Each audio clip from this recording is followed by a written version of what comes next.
आज हमारे बीच मौजूद हैं केंद्रीय विज्ञान एवं प्रौद्योगिकी और पृथ्वी विज्ञान मंत्री डॉक्टर हर्षवर्धन। डॉक्टर साहब, आकाशवाणी के स्टूडियो में आपका स्वागत है। धन्यवाद। हम अपने चर्चा की शुरुआत करेंगे आपके मंत्रालय की उपलब्धियों से। हम जानते हैं कि विज्ञान किसी भी देश के विकास का इंजन है और आप देश के विज्ञान मंत्री हैं। तो साइंस एंड टेक्नोलॉजी के क्षेत्र में आपके कार्यकाल में सबसे बड़ी क्या क्या उपलब्धियां रही? साइंस एंड टेक्नोलॉजी एक बहुत ही वृहद विषय है और मैं सबसे बड़ी बात तो ये कहना चाहूँगा कि पिछले 2 वर्ष में नरेंद्र मोदी जी की सरकार बनने के बाद हमने इस विभाग के अंदर सब वैज्ञानिकों का दृष्टिकोण, उनकी वर्किंग और उनके लक्ष्य, उनको पूरी तरह से जनता के लिए समर्पित और उसके आधार पर अपनी योजनाओं को विकसित करने के लिए उनके विजन का निर्माण किया है। और जितने भी हमारे साइंस के विभाग हैं, CSIR है, साइंस एंड टेक्नोलॉजी का डिपार्टमेंट है, बायोटेक्नोलॉजी डिपार्टमेंट है, अर्थ साइंस है, ओशन साइंस है, इन सब में जितनी भी योजनाएं क्रियान्वित की जा रही हैं वो सब की सब वास्तव में जनता के लाभ के लिए की जा रही हैं। उदाहरण के लिए मैं मान लीजिए आपसे बात करूं कि CSIR में ऐसा 2 साल में हमने क्या किया। एक गरीब आदमी है, वो हार्ट अटैक हो जाए तो जो उसकी दवाई है इतनी महंगी है, जो क्लॉट को डिसॉल्व करने वाली, कि उसको अफोर्ड नहीं कर सकता। लेकिन मेरे वैज्ञानिक ने इसी 2 साल के अंदर ऐसा स्ट्रेप्टोकाइनेज बनाकर बाजार में भी उपलब्ध करा दिया और उसका भी अगला जनरेशन उसके ऊपर रिसर्च करा रहे हैं, जो कि सीधा क्लॉट को हार्ट के अंदर डिसॉल्व कर देता है और वो बाजार में लोगों के लिए एक, जिसे कहते हैं, अफोर्डेबल प्राइस पर उपलब्ध हो जाता है। डायबिटीज से लाखों लोग प्रभावित हो रहे हैं। उसकी ऐसी दवाई जो 5 रुपए की एक गोली आती है और कुछ दिन के बाद ब्लड शुगर लेवल्स कम होने लगते हैं, उसको सफलतापूर्वक देश के सामने प्रस्तुत कर दिया है। ऐसी बहुत सारी, जिसे कहते हैं, इक्विपमेंट्स बना रहे हैं जो सीधे सीधे जनता से जुड़े हैं। उदाहरण के लिए दूध को टेस्ट करने की एक ऐसी मशीन बना दी है कि गांवों में लाखों जगह पे दूध का कलेक्शन होता है, लेकिन अगर वहीं पे टेस्ट करके 5 पैसे की कीमत लगाने पर और 40 सेकंड में अगर मान लीजिए हम उसका नतीजा निकाल दें कि इसमें कोई कंटामिनेशन है या नहीं, तो शायद लोगों को उससे बहुत बड़ा रिलीफ मिल सकता है। इतने सारे स्टार्टअप मूवमेंट्स शुरू कर दिए हैं नौजवानों के लिए कि किसी के पास भी एक अच्छा आइडिया है, उस अच्छे आइडिया को लेकर वो एक एंटरप्रेन्योर बन सकता है, देश के लिए बहुत कुछ सहयोग कर सकता है। ये मैंने सिर्फ जनता से जुड़ी हुई कुछ चीज़ों का जिक्र किया। और बड़ी अगर बातों की बात करूं तो अंतर्राष्ट्रीय स्तर का कोई 30 मीटर का टेलीस्कोप बनना शुरू हो गया है, कोई 3.6 मीटर का टेलीस्कोप जो है वो इंस्टॉल हो गया है, कोई लीगो ऑब्जर्वेटरी का काम हो गया है, कोई सुपर कंप्यूटिंग मिशन हो रहा है। फिर वेदर के क्षेत्र में जो है इतना बड़ा मॉनसून मिशन बनाया है कि किसानों के लिए, लोगों के लिए जो है हम सही जानकारियां दे सकते हैं। प्रधानमंत्री नरेंद्र मोदी ने सरकार बनने के साथ ही तमाम कार्यक्रमों की घोषणा की थी, जैसे make in India, startup India, innovation India, digital India, skill India. इन सब के केंद्र में किसी न किसी रूप से साइंस एंड टेक्नोलॉजी है। आपका मंत्रालय इन अभियानों से किस तरह जुड़ा हुआ है? मैं ये समझता हूँ कि ये सारे अभियानों के अंदर अगर सबसे ज़्यादा कोई विभाग अगर एक तरह से गहराई से जुड़ा है तो वो हमारा विभाग है। अब उदाहरण के लिए आप मान लीजिए स्वच्छ भारत की बात करें तो हमारा डिपार्टमेंट जो है सबसे ज़्यादा इसके ऊपर, यानी कि वेस्ट, चाहे वो किसी भी किस्म का वेस्ट है, वो सॉलिड वेस्ट है, इलेक्ट्रॉनिक वेस्ट है, वो कोई प्लास्टिक का वेस्ट है, किसी भी तरह के वेस्ट को वेल्थ में परिवर्तित करना या उसके कारण जो एनवायरनमेंट के अंदर जो खराबी पैदा हो रही है उससे समाज को बचाने के लिए हम उस वेस्ट को एक तरफ तो लोगों की इकोनॉमिक स्थिति को बेटर करने के लिए उसको ऊर्जा में परिवर्तित कर दें, उसको किसी ऐसे फ्यूल में परिवर्तित कर दें, ये हम एक तरफ कर रहे हैं।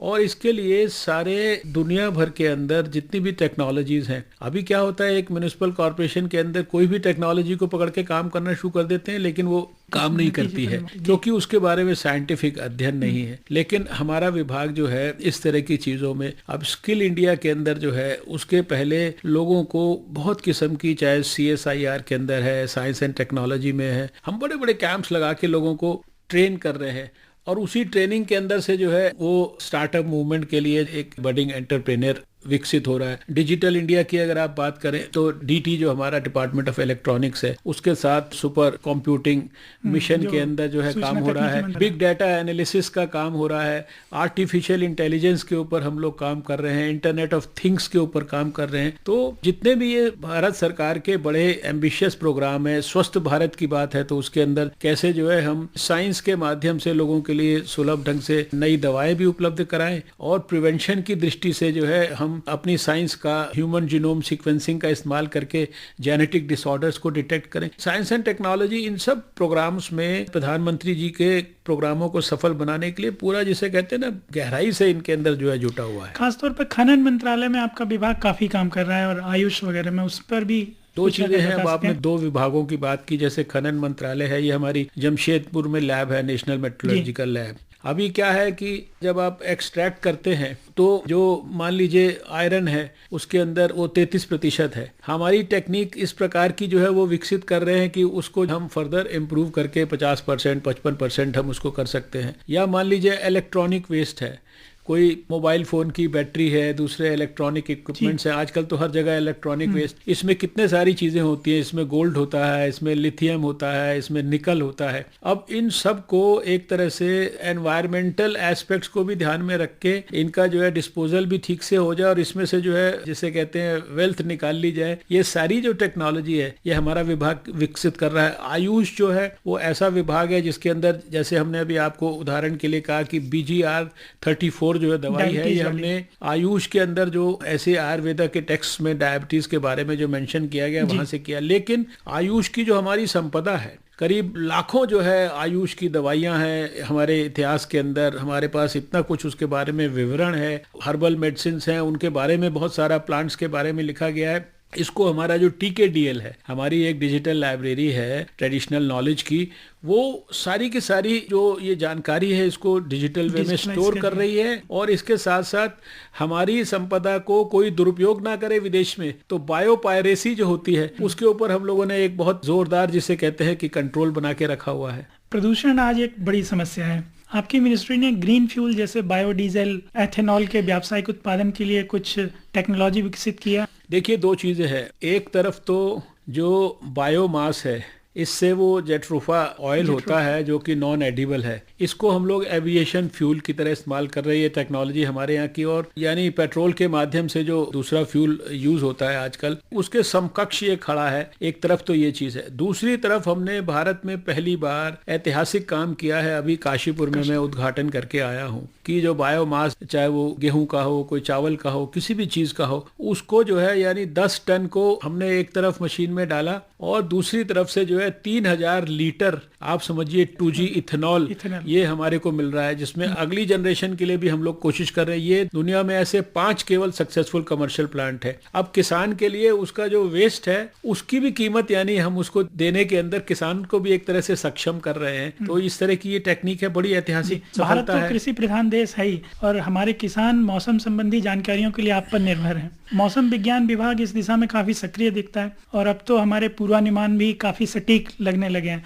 पर क्या आप मानते हैं कि हमारे पूर्वानुमानों का स्तर विश्व स्तरीय या विकसित देशों के समतुल्य हो गया है? मौसम के बारे में जानकारी देने की हमारी जो स्थिति है विश्व स्तर की नहीं, विश्व स्तर से बेहतर है। अभी तो ओशन के आसपास जितने जो देश हैं इनमें बहुत सारी तो ये जानकारियां हम लोग देते हैं, अपने साउथ ईस्ट एशिया के अंदर भी देते हैं, और जितने भी ओशन वाले कंट्रीज हैं इन सारे कंट्रीज को हम लोग देते हैं। सुनामी की अर्ली वार्निंग्स हम देते हैं। और मौसम के बारे में तो देखिए, पिछले 2 साल से हम लोगों ने कहा कि कंपैरेटिवली सूखा पड़ेगा, इस बार हमने कहा है कि बेहतर बारिश होगी। और जो दूसरी चीज आपने पूछी कि आज सारे देश में लगभग हम लोग 30 मिलियन किसानों को, जिसमें कि 11.5 मिलियन को तो हम टेक्स्ट मैसेज से वो जानकारी देते हैं, जिससे कि हम उन्हें बताते हैं कि भाई अगर कभी ज्यादा बारिश होनी है तो वो अपने पेस्टिसाइड की बचत कर लें। मान लीजिए डिले होना है तो कब उनको बुआई करनी है, कब अपने इरिगेशन वाले पानी को वो बचा सकते हैं। और इस जानकारी से सबसे बड़ी बात जो मैं आपको बताना चाहता हूं कि अभी 2015 में national council for applied economic research ने जो इवैल्यूएशन किया, उन्होंने कहा कि किसानों को जो भारत सरकार का जो मौसम विभाग जानकारी देता है,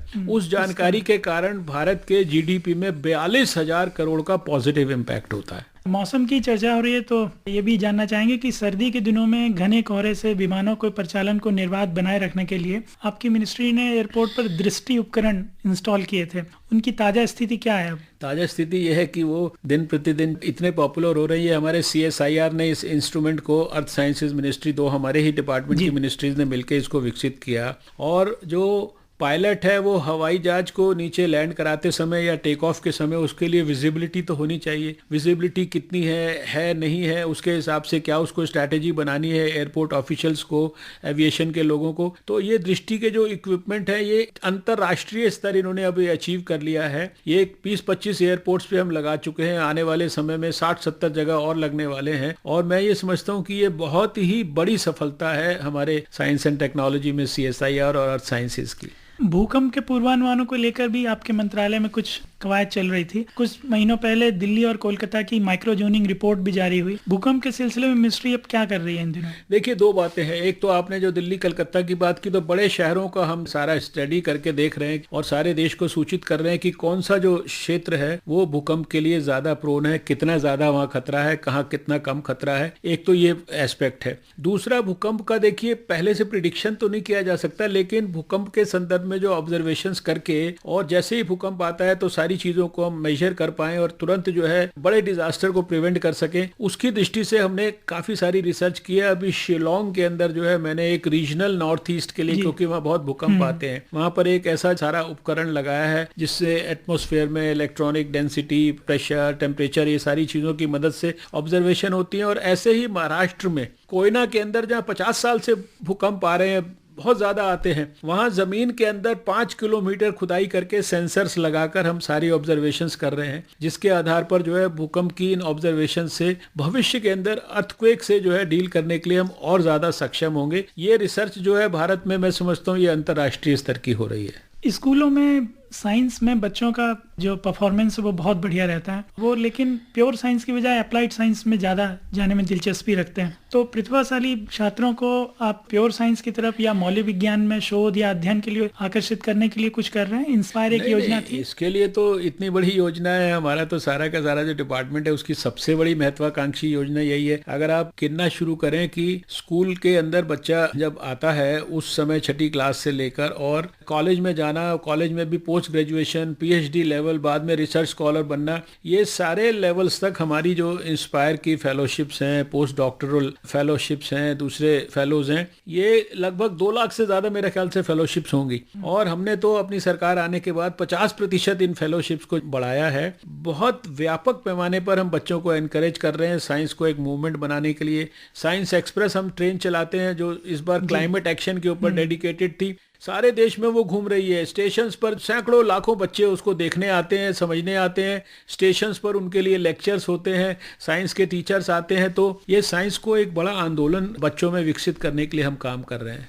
जो साइंस में हमारे रिसर्च पेपर वगैरह हैं उनमें हम अभी काफ़ी चुनौतीपूर्ण स्थिति में हैं, जैसे वेस्टर्न कंट्री या हमारे पड़ोस में चीन वगैरह की तुलना। पहली बात आपको बता दूं कि साइंस के अंदर हम दुनिया में 6ठे नंबर पे हैं जर्नल्स के पब्लिकेशन में। नैनो टेक्नोलॉजी में हम 3रे नंबर पे हैं।